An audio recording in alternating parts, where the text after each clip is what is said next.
નમસ્તે વિદ્યાર્થી મિત્રો, હું છું ભાર્ગવ લાઠિયા અને સ્વાગત છે તમારું ફરી પાછું આપણી આ એજ્યુકેશનલ એક્સપર્ટ યુટ્યુબ ચેનલ ઉપર.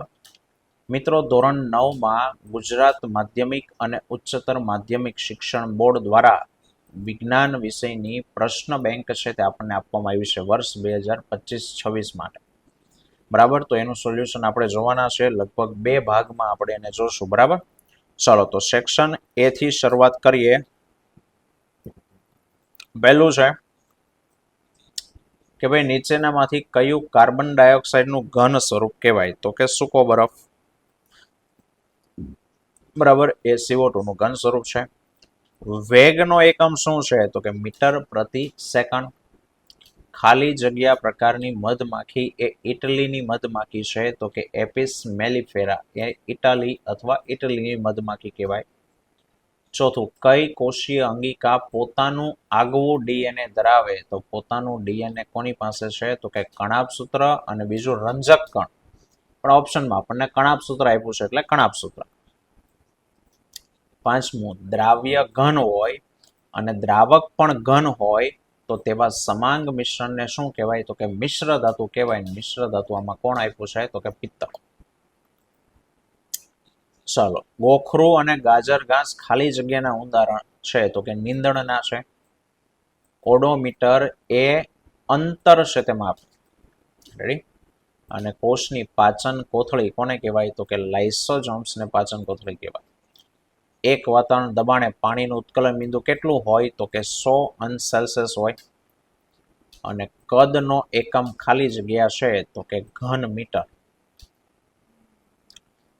ખરા ખોટામાં 11મું, પ્રવાહીનો આકાર ચોક્કસ હોય છે, તો કે ખોટું. બીજું, પદાર્થ સ્થિર અવસ્થામાં હોય ત્યારે તેનું વેગમાન મહત્તમ થાય છે, તો એ પણ ખોટું. 13, આદિકોષ કેન્દ્રીય કોષ સારી રીતે વ્યાખ્યાયિત કોષ કેન્દ્ર ધરાવે છે, તો કે ખોટું. એનું કોષ કેન્દ્ર અલ્પ વિકસિત હોય. ઝીંગા અને મુસલ એક કવચીય માછલીઓ છે, તો કે ખરું. અને ઘન પદાર્થોનું પ્રસરણ સૌથી ઝીંગા, મુસલ, ઓયેસ્ટર બરાબર એ કવચવાળી આર્થિક મહત્વ. હા, બરાબર છે, ખરું. 15મું, ઘન પદાર્થોનું પ્રસરણ સૌથી વધારે થાય, તો ખોટું. વાયુનું પ્રસરણ સૌથી વધારે હોય. ચાલો, 2 માર્ક્સના પ્રશ્નોમાં છે ગલન બિંદુ અને ઉત્કલન બિંદુનો તફાવત આપો. તો ગલન બિંદુની વ્યાખ્યા લખવાની કે ભાઈ એક વાતાવરણ દબાણે અને જે તાપમાને ઘન પદાર્થ પીગળી અને પ્રવાહીમાં રૂપાંતર થાય તે તાપમાનને તેનું ગલન બિંદુ કહેવાય. અને ઉત્કલન બિંદુ તો કે એક વાતાવરણ દબાણે અને જે તાપમાને પ્રવાહી ઉકળવા લાગે એને એનું ઉત્કલન બિંદુ કહેવાય. બરફનું ગલન બિંદુ 0°C છે અને પાણીનું ઉત્કલન બિંદુ 100°C છે. બીજું છે દ્રવ્યના કણોની લાક્ષણિકતા આપો. 2, 4 છે. પહેલું, દ્રવ્યના કણો અતિ સૂક્ષ્મ છે. બીજું, દ્રવ્યના કણોની વચ્ચે અવકાશ રહેલો છે. ત્રીજું, દ્રવ્યના કણો એકબીજાને આકર્ષે છે. અને ચોથું, દ્રવ્યના કણો ગતિ કરતા હોય અને જેમ તાપમાન વધે એમ ગતિ ઉર્જા. ચલો, હરિત કણ અને કણાભ સૂત્રનો તફાવત આપવાનું કીધું છે.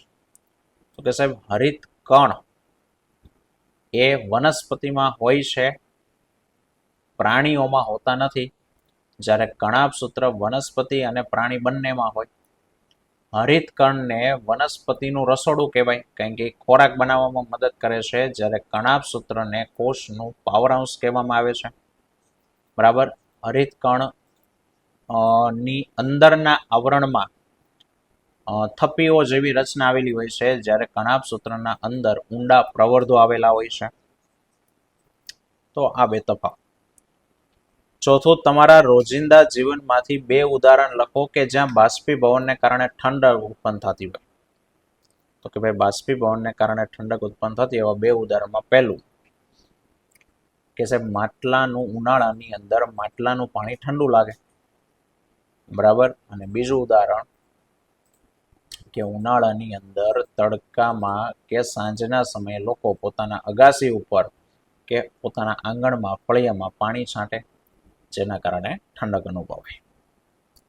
ચલો નીચેનાને ખરીફ અને રવિમાં વર્ગીકૃત કરો. તો ખરીફ પાકના મિત્રો જો તમે ભણ્યા હોય તો આપણે એક ટ્રીક આપેલી છે, તુમ કમ સોડા પીવા.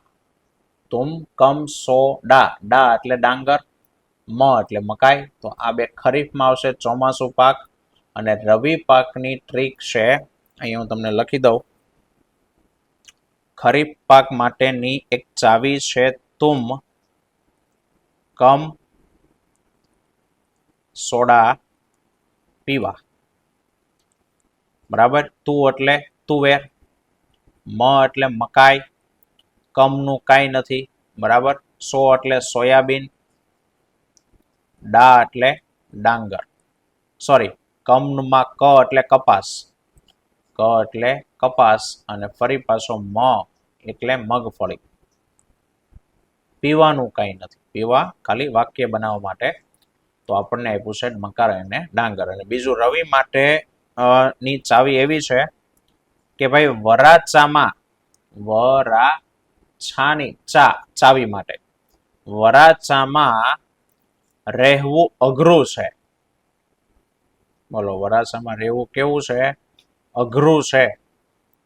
બરાબર. આ ચાવી રવિ પાક માટે, જેમાંના વ એટલે વટાણા, રા એટલે રાઈ, ચા એટલે ચણા. બરાબર. પછી માં રહેવું સાયલેન્ટ, એનું કોઈ વસ્તુ નથી. અ એટલે અળસી, અને ગ એટલે ઘઉં. તો અહીંયા આપણને ચણા આપ્યા અને ઘઉં આપ્યા, એ બે રવિ પાક. ચલો પછી છે કે ભાઈ 72 કિલોમીટર પ્રતિ કલાકને મીટર પ્રતિ સેકન્ડમાં રૂપાંતર કરો. તો મિત્રો એના માટે શોર્ટકટ રીત એવી છે કે જેટલા કિલોમીટર પ્રતિ કલાક આપ્યા એને તમારે 5 વડે ગુણવાના, 18 વડે ભાગવાના. બરાબર. 18 ચોક 72 અને 5 ચોક તો કે 20, એટલે મીટર પ્રતિ સેકન્ડ થઈ ગયા 20. ચાલો તફાવત આપવાનો કમ્પોસ્ટ અને વર્મી કમ્પોસ્ટ.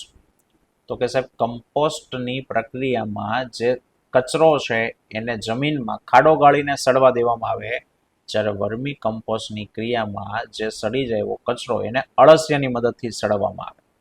તેમાં પોષક તત્વો કમ્પોસ્ટમાં થોડાક ઓછા હોય, વર્મી કમ્પોસ્ટમાં વધારે હોય. નિયમિત ગતિ અને અનિયમિત ગતિ. કે જો કોઈ પદાર્થ સુરેખ પથ પર સમયના એક સરખા ગાળામાં એક સરખું અંતર કાપે તો એને નિયમિત ગતિ કહેવાય. અને જો કોઈ પદાર્થ સુરેખ પથ પર સમયના એક સરખા ગાળામાં એક સરખું અંતર કાપતો ન હોય તો એને અનિયમિત ગતિ. નિયમિત ગતિનું ઉદાહરણ કે ભાઈ કોઈ વાહન 1 સેકન્ડમાં 5 મીટર, બીજી સેકન્ડમાં 5 મીટર અને ત્રીજી સેકન્ડમાં 5 મીટર કાપે તો એ નિયમિત ગતિ.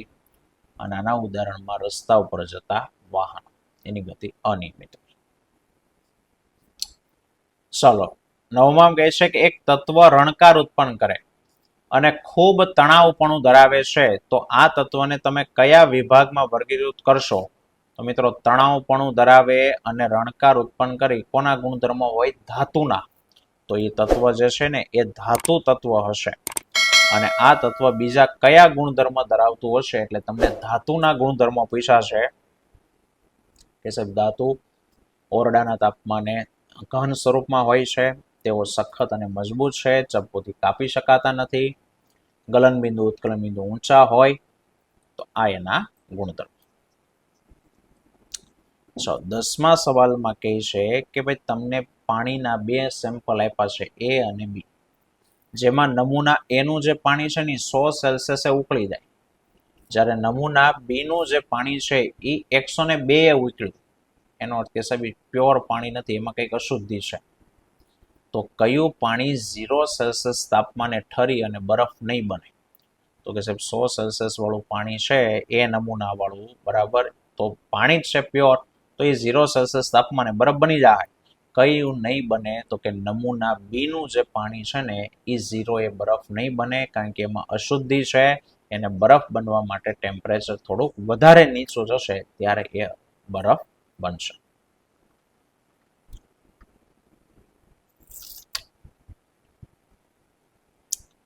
ચાલો ખરા ખોટામાં વિભાગ બી, બરાબર. એમાં પહેલું, પશુઓના નિવાસનું જે ભોંયતળિયું છે એ ઢોળાવવાળું હોવું જોઈએ જેથી સફાઈ સરળતાથી થઈ શકે. તો કે ખોટું. ઢોળાવવાળું હોવું જોવે, ઢોળાવવાળું હોવું જોવે, પણ સફાઈ ઓકે, આમ તો સફાઈ ગણાય ને, ખરું ખોટું નહીં. સફાઈ એટલા માટે કે ભાઈ મળમૂત્ર જે પડ્યું હોય એ સાફ થઈ શકે તો સફાઈ સરળતાથી થઈ શકે અને સૂકું રહે એટલા માટે તો ખરું. તાપમાન વધતા દ્રવ્યના કણોની ગતિ વધે તો કે ખરું. બગીચામાં રમતો બાળક એ નિયમિત વર્તુળમય ગતિનું ઉદાહરણ છે તો કે ખોટું.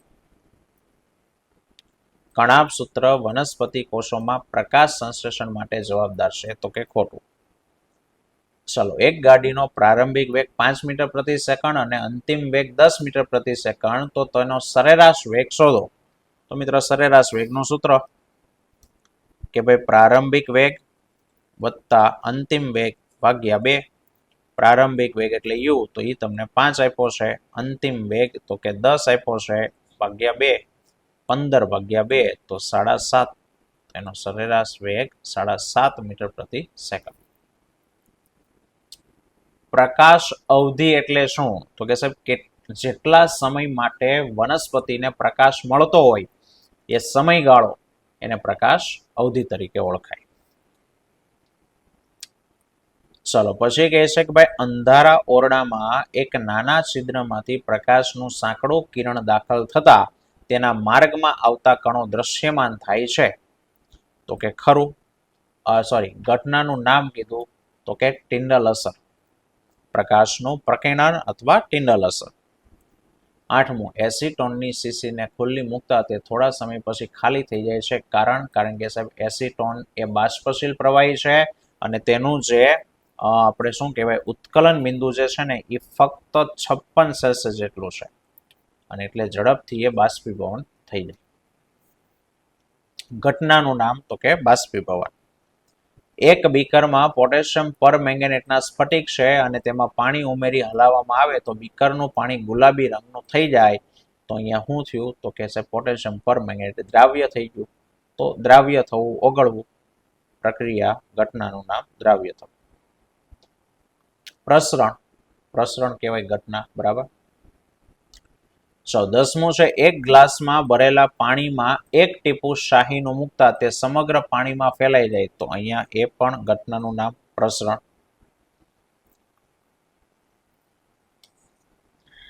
નીચે 2 માર્ક્સમાં એવું કહે છે કે ભાઈ પાકનો સંગ્રહ કરતા પહેલા તેમાં ભેજનું પ્રમાણ શા માટે તપાસવું જરૂરી છે? કે સાહેબ જો પાકની અંદર ભેજ રહી જશે, બરાબર, તો એ પાકને સંગ્રહ કરશો તો અંદર ભેજને કારણે પાક સડી જાય અને એટલે પાક ન સડે એટલે એમાં રહેલા ભેજનું પ્રમાણ તપાસવું જરૂરી છે. લાંબા ગાળે રાસાયણિક ખાતર કરતા સેન્દ્રિય ખાતરનો ઉપયોગ લાભદાયક છે. આ વાક્યના સમર્થનના 3 મુદ્દા લખો. એટલે સેન્દ્રિય ખાતરના લાભ લખવાના કે સાહેબ સેન્દ્રિય ખાતરમાં પોષક તત્વોનું પ્રમાણ વધારે છે, બરાબર.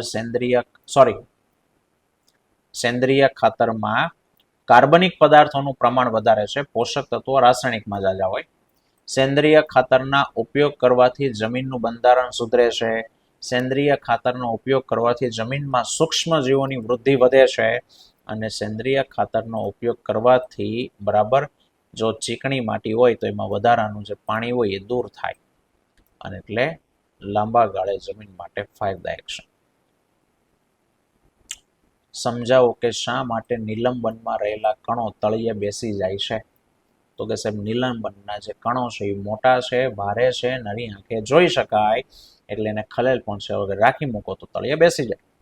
જ્યારે કલીલમાં રહેલા વિક્ષેપિત કણો એ સૂક્ષ્મ છે, નરી આંખે નથી જોઈ શકાતા અને હલકા છે એટલે નીચે બેસતા નથી, એટલે કલીલ અસ્થાયી કહેવાય.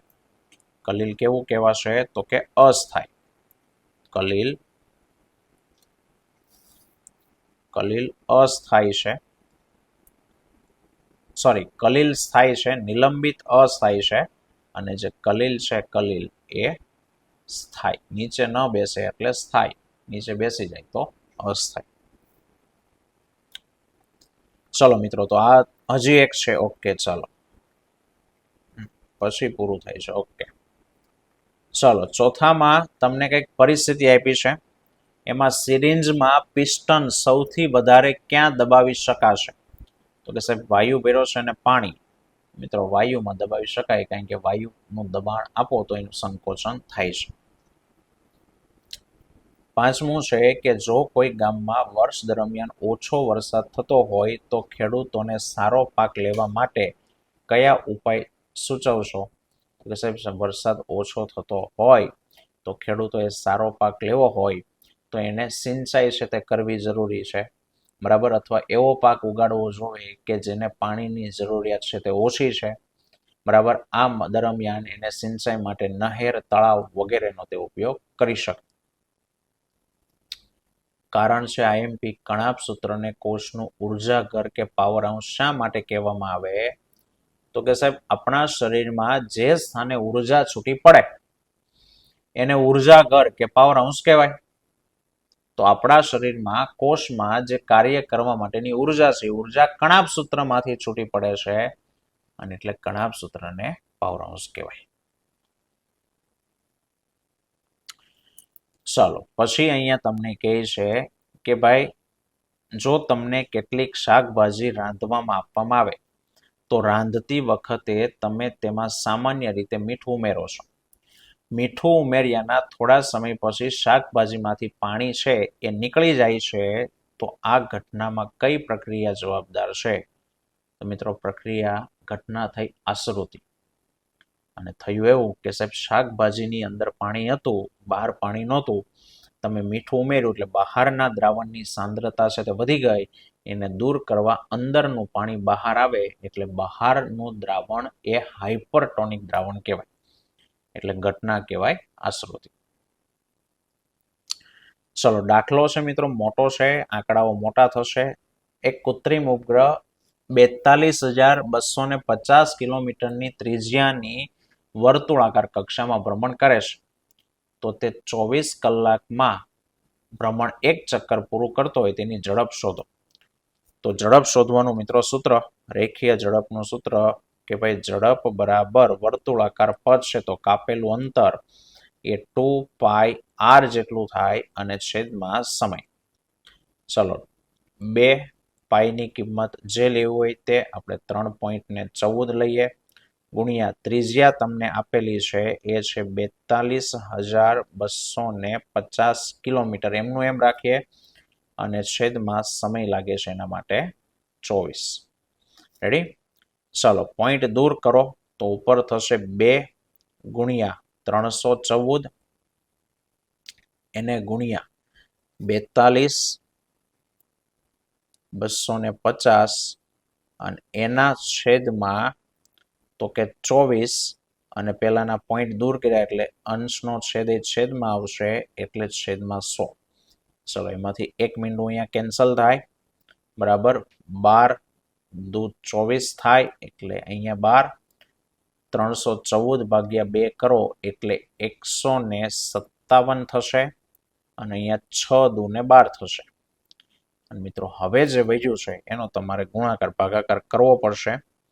157 એને ગુણ્યા 42,25 અને એને ભાગ્યા 6. ચલો આપણે અહીંયા કરી જોઈએ કેટલું આવે એ.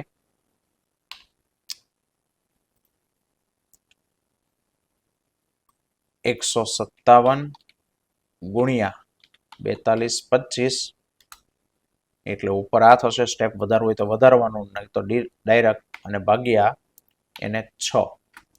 તો આપણો જવાબ આવશે કે સાહેબ આટલી એની સ્પીડ હશે. કેટલી આવી?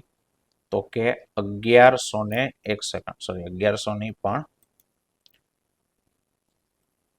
1,10,554 પણ આટલી કિલોમીટર પ્રતિ કલાક, એટલે 1 કલાકમાં એ આટલી સ્પીડે છે તે કૃત્રિમ ઉપગ્રહ ગતિ કરતો હશે. રેડી? ચલો અને 9માં છે કે ભાઈ ઉનાળામાં સુતરાઉ કપડાં શા માટે વધુ હિતાવહ છે? તો કે સાહેબ ઉનાળામાં આપણને શારીરિક પ્રક્રિયા કરતા હોઈએ, પરસેવો વળે, પ્લસ ગરમી વધારે હોય તો એના કારણે આપણને પરસેવો વધુ વળે. હવે આ જે પરસેવો વળ્યો છે આપણા શરીર ઉપર છે, તો શરીરમાંથી બાષ્પીભવન ગુપ્ત જેટલી ઉષ્મા એ શોષી લે અને બાષ્પીભવન પામે.